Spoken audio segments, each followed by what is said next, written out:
नमस्कार मित्रांनो, पुणे कारागृह पेपरसाठी काही महत्त्वाचे प्रश्न. पहिला प्रश्न, महाराष्ट्रातील डोंगररांगा दक्षिण ते उत्तर अशा क्रमाने सांगा. जे उत्तर आहे शंभू महादेव रांग, हरिश्चंद्र बालाघाट रांग, अजिंठा रांग आणि सातपुडा रांग. प्रश्न क्रमांक 2, महाराष्ट्रातील कोकण किनारपट्टीची लांबी टिंबटिंब किलोमीटर आहे. महाराष्ट्रातील कोकण किनारपट्टीची लांबी 720 किलोमीटर आहे. तिसरा प्रश्न, महाराष्ट्रातील पर्वत शिखरांच्या उंचीनुसार खालीलपैकी कोणता चढता क्रम योग्य आहे. शिखरांचा चढता क्रम: त्र्यंबकेश्वर, तोरणा, हरिश्चंद्रगड, महाबळेश्वर.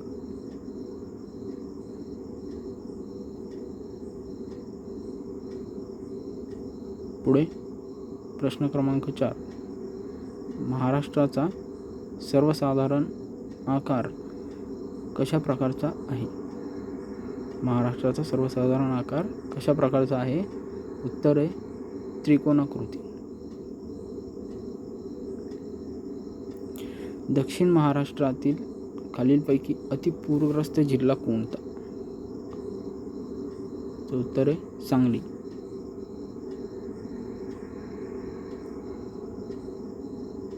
प्रश्न क्रमांक 6, 1 मे 1960 रोजी महाराष्ट्रात टिंबटिंब जिल्ह्यांचा समावेश होता.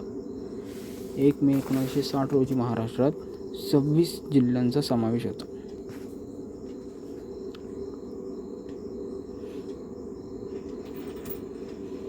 प्रश्न क्रमांक 7, महाराष्ट्रातील खालीलपैकी कोणत्या जिल्ह्याची निर्मिती 1 मे 1999 रोजी झाली. उत्तर आहे हिंगोली.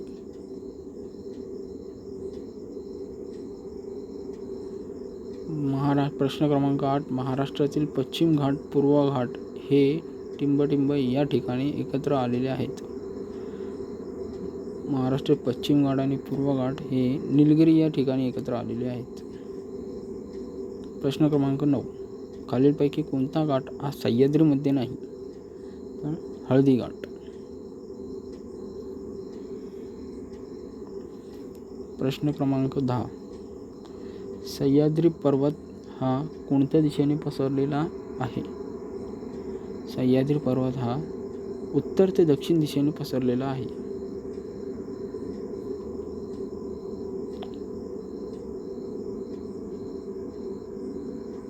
प्रश्न क्रमांक 11, हिमालय पर्वतात खालीलपैकी कोणता खडक प्रामुख्याने आढळतो.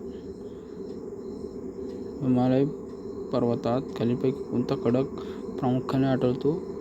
पातालिक खडक. प्रश्न क्रमांक 12, महाराष्ट्र राज्याचा प्रमुख जलविभाजक कोणता पर्वत आहे. सह्याद्री पर्वत. प्रश्न क्रमांक 13, महाराष्ट्रात दख्खन पठारावर भूगर्भ जलसंपदा अल्प प्रमाणात आहे कारण त्याची टिंबटिंब रचना आहे. तर त्याची रचना कशी आहे. अछिद्र प्रकारची. प्रश्न क्रमांक 14, महाराष्ट्राने भारताचा किती टक्के क्षेत्रफळ व्यापलेला आहे. उत्तर आहे 9%. प्रश्न क्रमांक 15, पश्चिम घाटातील कळसुबाई या अतिउंच शिखराची उंची टिंबटिंब एवढी आहे. तर 1646 मीटर.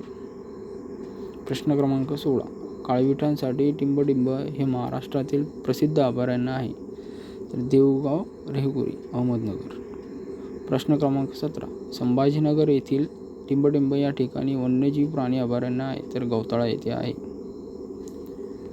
प्रश्न क्रमांक 18, महाराष्ट्रातील चांदोली राष्ट्रीय उद्यान टिंबटिंब या जिल्ह्यामध्ये आहे.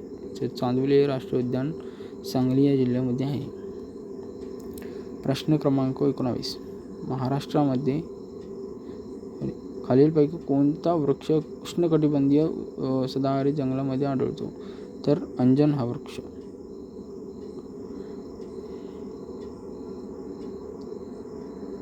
प्रश्न क्रमांक 21, महाराष्ट्रातील कोणत्या जिल्ह्यांमध्ये जंगलाखालील जमिनीचे प्रमाण सर्वाधिक आहे. तर गडचिरोली जिल्हा. प्रश्न क्रमांक 22, महाराष्ट्र राज्याचे टिंबटिंब क्षेत्र कृषी हवामान विभागात विभागले गेलेले आहे. तर महाराष्ट्रात एकूण 9 कृषी हवामान विभाग आहेत. प्रश्न क्रमांक 23. महाराष्ट्रातील वनक्षेत्रांच्या उतरत्या क्रमानुसार खालीलपैकी कोणत्या जिल्ह्याचा क्रम बरोबर आहे? वनक्षेत्राचा उतरता क्रम. सर्वाधिक वनक्षेत्र गडचिरोली, त्यानंतर अमरावती, त्यानंतर ठाणे, त्यानंतर चंद्रपूर. प्रश्न क्रमांक 24. महाराष्ट्रातील कोणत्या प्रदेशात उष्णकटिबंधीय सदाहरित जंगले आढळतात? उष्णकटिबंधीय सदाहरित जंगले महाराष्ट्राच्या दक्षिण भागामध्ये आढळतात. उत्तर आहे दक्षिण कोकण.